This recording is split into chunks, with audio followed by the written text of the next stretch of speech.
കോതമംഗലം രൂപതയുടെ കീഴിൽ പ്രവർത്തിക്കുന്ന ഉന്നത വിദ്യാഭ്യാസ സ്ഥാപനം Vishwajyothi engineering college Vazhakulam. Silver ജൂബിലിയുടെ നിറവിൽ അക്കാദമിക് മികവിന്റെ 25 വർഷങ്ങൾ പിന്നിടുന്ന വിശ്വജ്യോതിയോടൊപ്പം നിങ്ങളുടെ ഭാവി സുരക്ഷിതമാക്കൂ. കാർഷിക മേഖലയ്ക്ക് കനത്ത തിരിച്ചടിയായി രാസവളങ്ങളുടെ വില വീണ്ടും കുതിച്ചുയർന്നു. ജില്ലയിൽ വേനൽമഴ ലഭിച്ചതോടെ പ്രധാന വിളകൾക്കെല്ലാം വളമിടാൻ ഒരുങ്ങുന്ന സമയത്തുള്ള വിലക്കയറ്റം കർഷകർക്ക് ഇരട്ടി പ്രഹരമായി മാറിയിരിക്കുകയാണ്.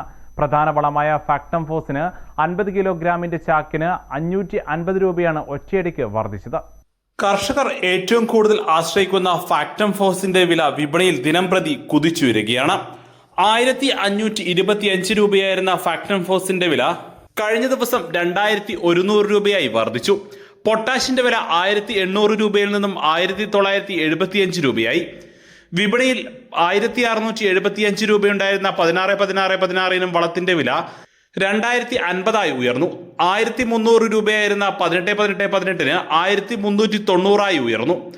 റബ്ബറിന് ഉപയോഗിക്കുന്ന 18-08-12 990 നിന്നും 1100 ഉയർന്നു. ഇവയ്ക്ക് പുറമെ മറ്റ് കൂട്ടുവളങ്ങൾക്കും വിപണിയിൽ വില ഉയർന്നിട്ടുണ്ട്. കേന്ദ്ര സർക്കാർ രാസവള കമ്പനികൾക്ക് നൽകുന്ന സബ്സിഡിയിൽ വൻ കുറവ് വരുത്തിയതും വളം നിർമ്മാണത്തിനാവശ്യമായ ഫോസ്ഫോറിക് ആസിഡ്, അമോണിയ തുടങ്ങിയവയുടെ ഇറക്കുമതി ചെലവ് വർദ്ധിച്ചതുമാണ് വില വർധനയ്ക്ക് കാരണമായി പറയുന്നത്. പൊട്ടാഷ്, യൂറിയ എന്നിവയുടെ പ്രതിമാസ കോട്ടയിലാണ് കേന്ദ്ര സർക്കാർ നിയന്ത്രണം ഏർപ്പെടുത്തിയത്. രാസവളങ്ങളുടെ വില നിശ്ചയിക്കാനുള്ള അധികാരം കേന്ദ്ര സർക്കാരിനാണ്. യൂറിയ മാത്രമാണ് ഇപ്പോൾ സബ്സിഡിയുടെ പരിധിയിലുള്ളത്. മറ്റു വളങ്ങളുടെയെല്ലാം സബ്സിഡി വെട്ടിക്കുറച്ചു.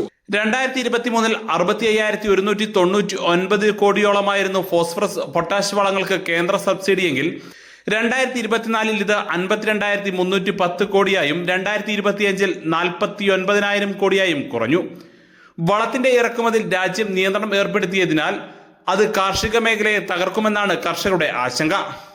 പ്രതിസന്ധി മറികടക്കാൻ ജൈവവളം ഉപയോഗിക്കാനാണ് കൃഷി വകുപ്പ് ഉദ്യോഗസ്ഥരുടെ നിർദ്ദേശമെങ്കിലും 10 കിലോ രാസവളത്തിന്റെ പ്രയോജനം ലഭിക്കണമെങ്കിൽ 6 ഇരട്ടിയിലധികം ജൈവവളം ഉപയോഗിക്കേണ്ടി വരുമെന്നാണ് കർഷകർ പറയുന്നത്. കാലവർഷത്തിന് മുന്നോടിയായി നെല്ല്, തെങ്ങ്, വാഴ, പച്ചക്കറി തുടങ്ങിയ വിളകൾക്ക് വളമിടേണ്ട സമയം അടുത്തു വരുമ്പോൾ വളത്തിന്റെ വില വർദ്ധിച്ചത് കർഷകരെ പ്രതിസന്ധിയിലാക്കിയിരിക്കുകയാണ്. ന്യൂസ് ഡെസ്ക് സ്വന്തം ഹൈസ്പീഡ് ഇന്റർനെറ്റ്, നമ്മുടെ സ്വന്തം ഇന്റർനെറ്റ്.